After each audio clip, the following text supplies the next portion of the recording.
안녕하세요. 현생입니다. 저는 지금 30대를 지나고 있는데요. 오늘은 20대에 모르면 후회하는, 그리고 알았다면 좀 더 사는 게 편했을 13가지에 대해서 이야기해 보려고 합니다. 어쩌면 30대도 해당이 될 수 있겠네요. 제 친동생이나 과거의 저에게 이야기를 해줄 수 있다면 꼭 해줄 만한 이야기만 담았습니다. 삶의 전반적인 부분에서 현실적인 이야기를 해보려고 하니까 참고해 보시길 바랍니다. 첫 번째, 20대가 제일 힘들다. 먼저 20대가 가장 힘들 때라는 걸 말씀드리고 싶습니다. 이건 그냥 내가 알고 있는 것만으로도 힘이 되는 거라서 말씀드리는데요. 어느 조사 결과에서도 나온 이야기예요. 조사 결과 이미 지나온 삶을 되돌아봤을 때 20대가 가장 힘들고 20대보단 30대가 더 낫고 또 30대보단 40대가 더 낫다는 거예요. 나이가 먹을수록 삶이 점차 안정되어 간다는 거죠. 20대 입장에서는 이해가 안 될 수도 있어요. 미디어에서도 그렇고 주변에 나이 먹은 사람들도 그렇고 마치 20대가 최고이냐 찬양하잖아요. 젊음이 부럽다고도 하고 어떻게든 젊음을 유지하고 싶어 하기도 하고 내가 그 나이로 돌아갈 수 있다면 돈은 얼마든지 지불하겠다 이런 사람들도 많고요. 근데 사실 내가 이 기억을 가지고 돌아가면 좋은 거지 20대 자체가 좋은 건 아니에요. 그리고 문제는요. 20대가 인생에서 가장 좋은 나이라고 착각하게 됐을 때 20대가 지옥 같잖아요. 그럼 미래에 희망도 없어져 버린다는 거예요. 내가 가장 행복해야 할 때 너무 불행하니까 미래는 기대할 게 없구나 하고 생각하게 돼요. 저는 그래서 젊은 나이에 삶을 포기하고 싶어 하시는 분들도 많다고 생각하거든요. 근데 아니에요. 생각보다 삶은 굉장히 길고요. 20대만 있는 것도 아니고 20대가 가장 좋은 것도 아니고 20대에 모든 게 결정되는 것도 아니에요. 지나고 보니까 저도 20대가 가장 힘들었어요. 다시 돌아가고 싶지도 않아요. 저도 20대 때는 이런 말이 믿기지 않았거든요. 근데 정말 그렇더라고요. 나이를 먹을수록 뭐가 좋냐면요. 점차 자리를 잡게 된다는 거예요. 모든 게 점점 안정적으로 변하게 돼요. 왜냐하면 살아갈수록 삶의 노하우를 익히게 되거든요. 20대 때는 성인이 처음 돼봤잖아요. 여태까지는 시키는 대로만 하고 살았는데 하루아침에 갑자기 나보고 내 미래를 결정하라고 하고 나한테 모든 책임이 있다고 하고 그러면서 갑자기 모든 게 바뀌는 거예요. 요즘엔 그래도 대학을 많이 가니까 학생 신분으로 좀 더 길게 살게 되죠. 마치 그게 성인으로서 유예기간 같잖아요. 그래서 그때까진 그래도 좀 괜찮은데 졸업을 하고 나면 취업도 해야 되고 결혼도 생각해야 되고 부모님은 갑자기 나한테 기대시는 게 보이고 근데 나는 아무것도 없고 직장에 들어가도 아무리 좋은 직장이라도 처음이니까 모든 게 정말 힘들단 말이에요. 인간관계도 힘들고. 근데 모든 게 거짓말처럼 나아져요. 사람은 적응의 동물이잖아요. 20대 때는 힘든 게 당연하니까. 그리고 모두가 그러니까 너무 절망하지 않으셨으면 좋겠어요. 진짜 모든 게 다 괜찮아져요. 두 번째, 모든 건 지나간다. 힘들 때, 정말 너무 힘들 때 이것만 기억하세요. 모든 건 다 지나간다. 내가 지금 죽도록 힘들어도 이 순간을 웃으면서 추억할 수 있는 날이 온다. 저도 굉장히 힘들었을 때 이걸로 버텼습니다. 세 번째, 인심은 곳간에서 난다. 저는 가능하면 취준 기간을 너무 길게 갖지 않는 걸 추천드려요. 최저임금부터 시작해도 괜찮다고 생각하거든요. 경력 쌓아서 이직하시고 연봉 올리시면 돼요. 첫 직장에 너무 목매실 필요도 없어요. 차라리 돈을 좀 더 빨리 벌고 자기 개발하는 게 시간을 아끼는 거라고 생각해요. 그리고 생각보다 인생에서 기회가 많아요. 제 주변에도 직무를 진짜 여러 번 바꾼 사람들도 꽤 있어요. 그리고 월급 받는 순간부터 꼭 저축하세요. 할 수만 있다면 월급의 절반 이상은 저축하세요. 50%가 도저히 안 되겠으면 그냥 최대한 저축할 수 있는 만큼은 하세요. 돈을 무조건 다 쓰지 마시고 조금이라도 모아두세요.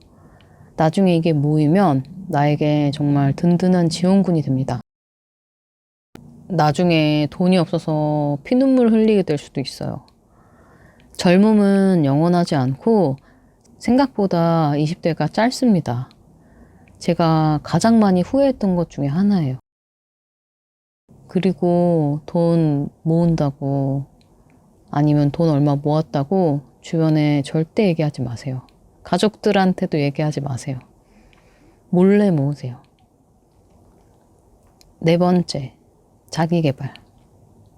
자기계발하는 데는 돈을 꼭 쓰셔야 돼요.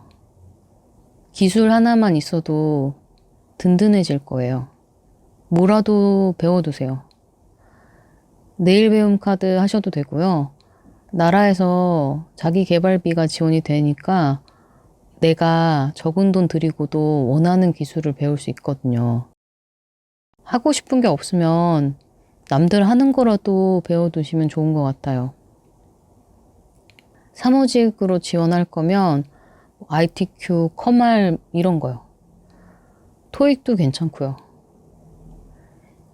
이거는 배워두면 무조건 도움이 되는 거기도 하고 성취감을 계속 느낄 수 있는 뭔가가 있으면 자존감도 지킬 수 있고 좋은 것 같더라고요. 아무것도 안 할수록 마음이 더 불안하고 힘들어져요. 다섯 번째, 술로 도피하지 말자. 힘들 때 자꾸 술 마시면 알코올 의존증이나 중독이 됩니다. 힘들 때일수록 술 마시지 마세요. 그리고 술 많이 마시는 사람과 만나지도 마세요. 정말 많은 문제가 술 때문에 생깁니다. 술만 조심해도 정말 인생의 많은 문제를 피해갈 수가 있어요. 건강도 해치고요. 사회생활하면서 마시는 건 어쩔 수 없지만 술은 위험하다는 걸 기억하시는 게 중요한 것 같아요. 그리고 술 많이 마시는 이유는 결국 우울함이나 외로움에서 온다고 생각해요. 사실 약을 드셔야 하는데 술을 대신 드시는 분들이 많거든요. 술을 조절할 수 없다면 병원에 가시는 걸 추천드립니다. 여섯 번째, 정신과 가는 걸 두려워하지 말자. 생각보다 많은 사람들이 우울증이나 불안증 등을 가지고 있어요. 제가 겪은 거라서 그런지 보면 티가 나더라고요. 근데 버티고 버티다가 일상생활이 도저히 안 될 때쯤 가거든요. 편견 때문에 그런 것 같아요. 정신과 기록은 보험 들 때 좀 비싸다는 거랑 조금 제약이 있다는 거, 그런 거 외에는 문제가 없으니까 걱정되면 보험을 미리 들고 가세요. 내가 너무 힘들거나 집중이 안 되거나 너무 스스로가 게으르게 느껴지거나 아무것도 하기 싫거나 무기력하다면 약 먹는 걸로도 금방 좋아질 수 있거든요. 꼭 우울한 것만이 우울증이 아니에요. 우울증에 걸리면 기억력이나 지능도 좀 저하가 되거든요. 굳이 힘들게 오래 버티는 게 오히려 인생을 낭비하게 됩니다. 일곱 번째, 생리전 증후군. 이거는 여성분들에게 해당되는 건데요.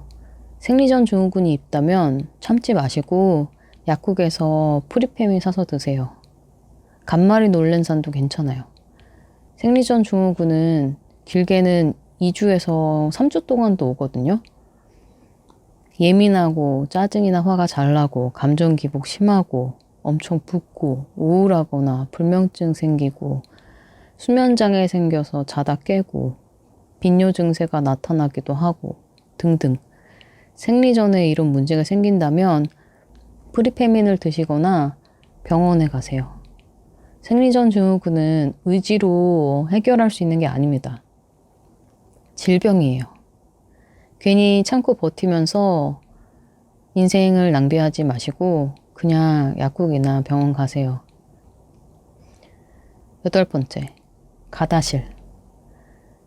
가다실을 모르시는 분들도 있을 것 같은데 이게 다양한 성병이나 암을 예방할 수 있는 주사거든요. 생각보다 성병이 정말 흔하고 종류도 다양하고 고통스럽습니다.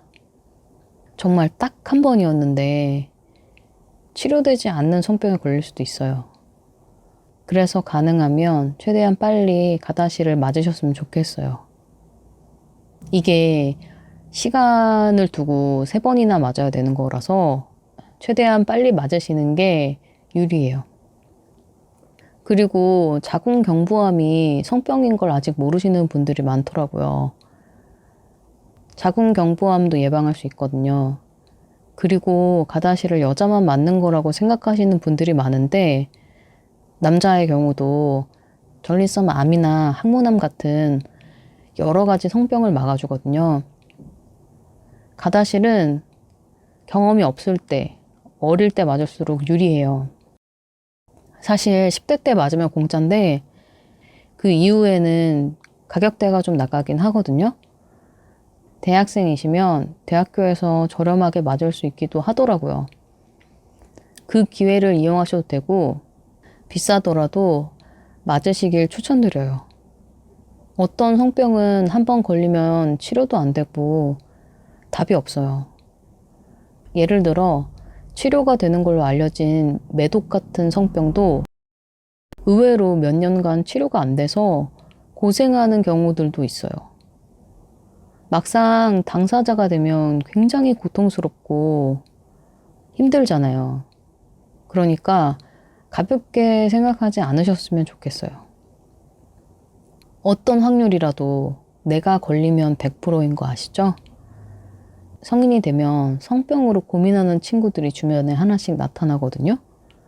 근데 그 친구들이 딱히 문란해서 걸리는 것도 아니고 그냥 예방접종하지 않고 상대방을 믿은 것 뿐이에요.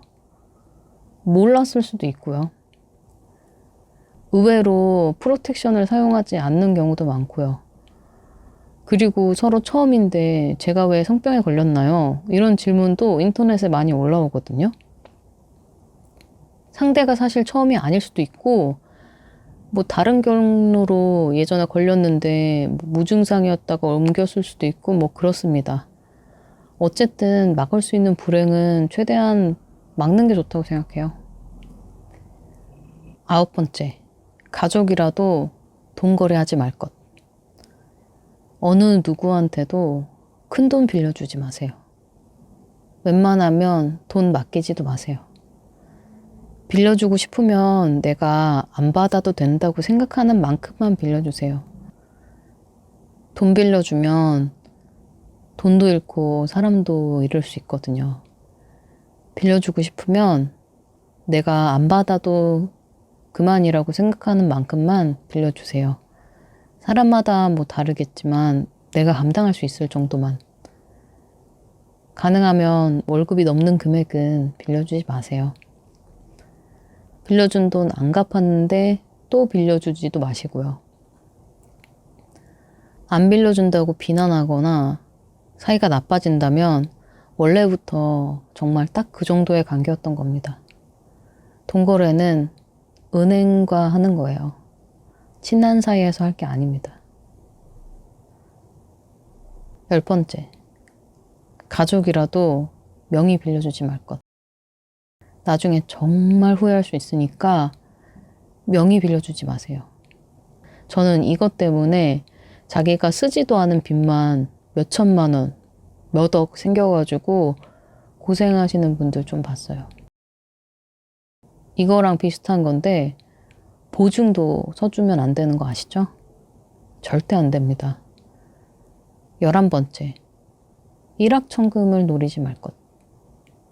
많은 사람들이 사기를 당하는 경우가 일확천금을 노리기 때문이에요. 세상에 쉽게 돈을 버는 일은